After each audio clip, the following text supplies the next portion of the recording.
આજે આંતરરાષ્ટ્રીય બાલિકા દિવસ. આજે ગુજરાત વિધાનસભા ગૃહ ખાતે મુખ્યમંત્રી ભૂપેન્દ્ર પટેલની ઉપસ્થિતિમાં તેજસ્વીની વિધાનસભાનું આયોજન.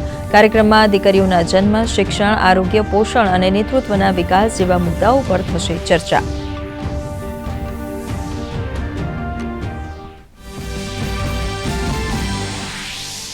આજે ગાંધીનગરમાં મુખ્યમંત્રી ભૂપેન્દ્ર પટેલની અધ્યક્ષતામાં કેબિનેટની બેઠકમાં આગામી વિધાનસભા સત્રની તૈયારીઓને લઈને કરાશે ચર્ચા. મંત્રીમંડળના સભ્યો રહેશે ઉપસ્થિત.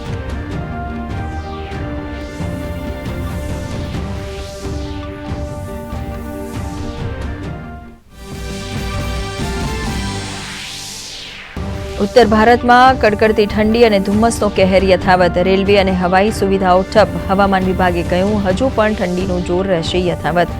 રાજ્યમાં મોટાભાગના શહેરોમાં 11 ડિગ્રી આસપાસ નોંધાયું તાપમાન. 9.5 ડિગ્રી સાથે નલિયા સૌથી ઠંડુ શહેર નોંધાયું. અયોધ્યા નગરીમાં એક દિવસમાં 5 લાખ લોકોએ કર્યા ભગવાન રામલલ્લાના દર્શન. ભક્તોની સગવડતામાં વધારો કરવા માટે સુરક્ષા વ્યવસ્થાની કરાઈ સમીક્ષા. શહેર ડીજીપીએ લોકોને હડબડીમાં અયોધ્યા ન આવવા કરી વિનંતી. ભીડના કારણે ઘટાડાયો ભગવાનનો શયન સમય. ઉપરાષ્ટ્રપતિ જગદીપ ધનખડ આજે ભારતીય ગણતંત્રના 75મા વર્ષના ઉપલક્ષમાં હમારા સંવિધાન હમારા સન્માન અભિયાનનું કરશે ઉદ્ઘાટન.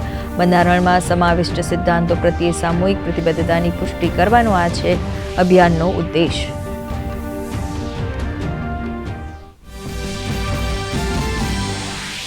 દલિતો, પછાત અને વંચિત વર્ગ માટે પોતાનું જીવન સમર્પિત કરનાર બિહારના પૂર્વ સીએમ કર્પૂરી ઠાકોરની આજે 100મી જયંતિ. કર્પૂરી ઠાકોરને મરણોપરાંત ભારત રત્નથી કરાશે અલંકિત. પછાત વર્ગોને અનામત આપનાર તેઓ દેશમાં હતા પ્રથમ. પશ્ચિમ બંગાળમાં રાશન વિતરણ કૌભાંડના આરોપી તૃણમૂલ કોંગ્રેસ નેતા શાહજહાં શેખના ઘરે ફરી ઈડીના દરોડા. અગાઉ ઈડી અધિકારીઓ પર થયો હતો હુમલો. આજે 100થી વધુ અર્ધલશ્કરી દળોની સુરક્ષા વચ્ચે તપાસ શરૂ.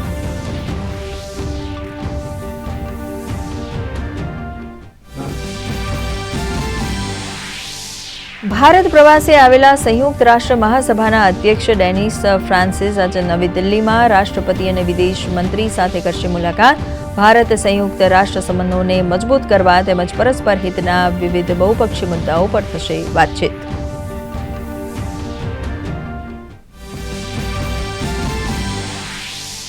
ચેન્નઈમાં રમાઈ રહેલ ખેલો ઇન્ડિયા યુથ ગેમ્સ 2024માં ગુજરાતે જીત્યા 5 ગોલ્ડ સાથે કુલ 9 મેડલ.